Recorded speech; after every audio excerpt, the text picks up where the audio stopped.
Hello, my name is Michael Fong. I'm here to talk about the ineffective enforcement of water pollution prevention in China. It causes numerous problems regarding health, environment, and political aspects as a whole nation. And my case study will mainly focus on the river estuary and the wastewater discharge from the factories. Well, the predominant byproduct from all these manufacturing plants are polycyclic aromatic hydrocarbon, the PAH, from incomplete combustion by fossil fuels from like all those ships, and also the organic chlorine contaminations, which is like DDT and XCH from like the agricultural runoff. There's also PCB, the coolants for electric motors, detected in the Pure River estuary sediment, which is classified to be moderate and high in the coastal region. And here's a map to kind of let you see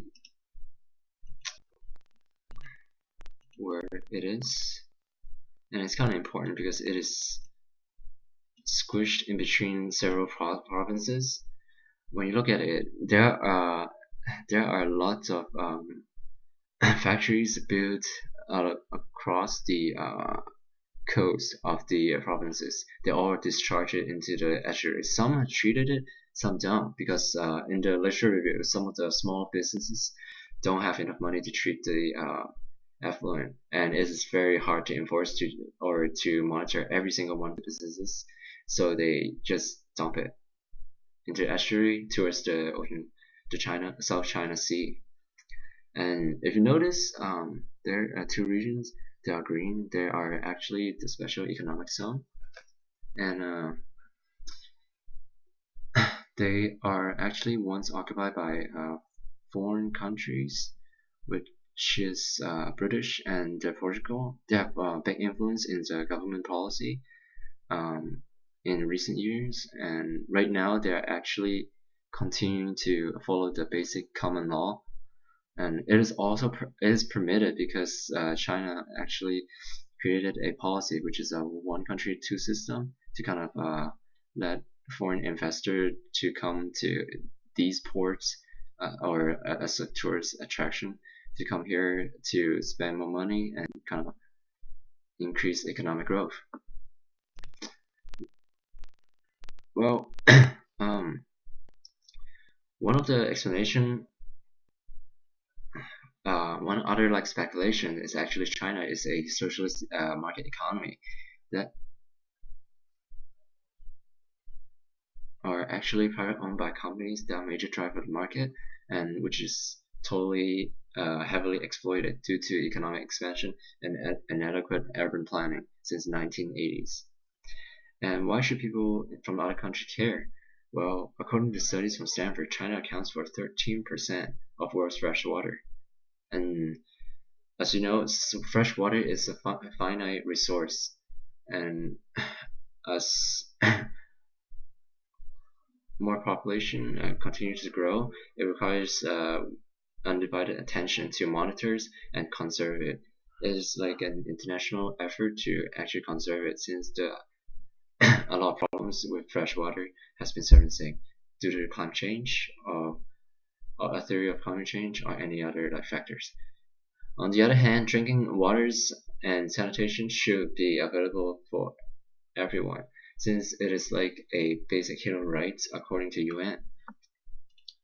So my normative question is, should the people of Republic China um, regulate water quality based on local authority or central government? Well, the Pure River Delta has gone through rapid urban development since 1972. Since then, the administration have been divided into numerous agencies. So one of the agencies that were just municipal level, the State Environmental Protection Administration, got upgraded to a Ministry of Environmental Protection Agency in 2008, did not have sufficient support from the national government.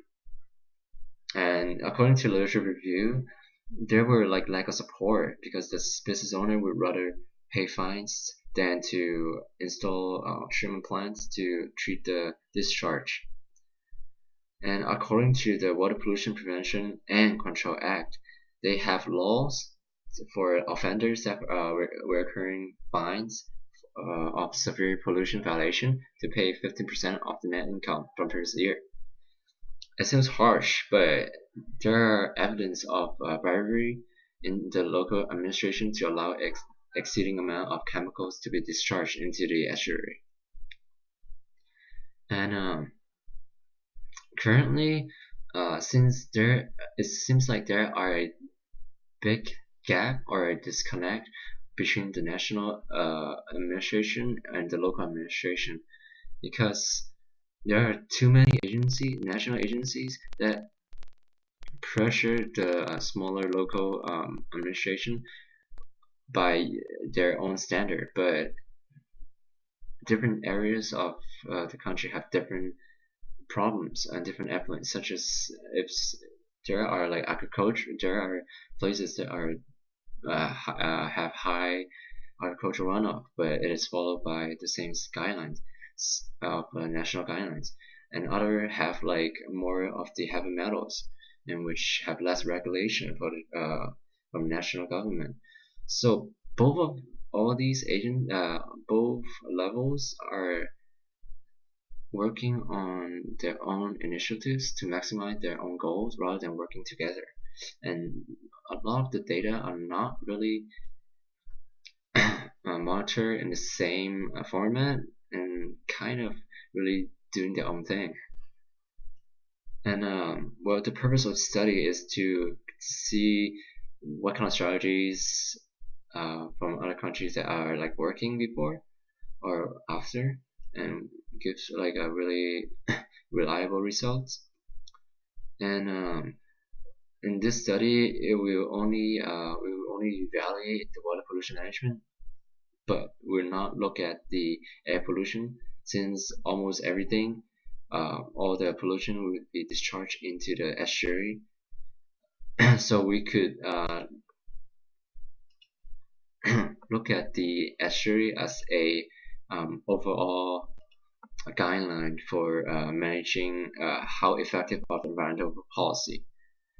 Um, and also, which the study is trying to confirm that water pollution is not only based on the responsibility from the factory discharging effluent into the estuary, but it is a combination of regulatory malpractices and negligence and policy in local government. And later on, I would think I would try to go on the China website and compare it to the English website, because I found out there are actually inconsistency with their guidelines in the international level and the national level. And it seems like there are more data in the Chinese version of the studies than the English version, because some of them are kind of updated but not really in depth.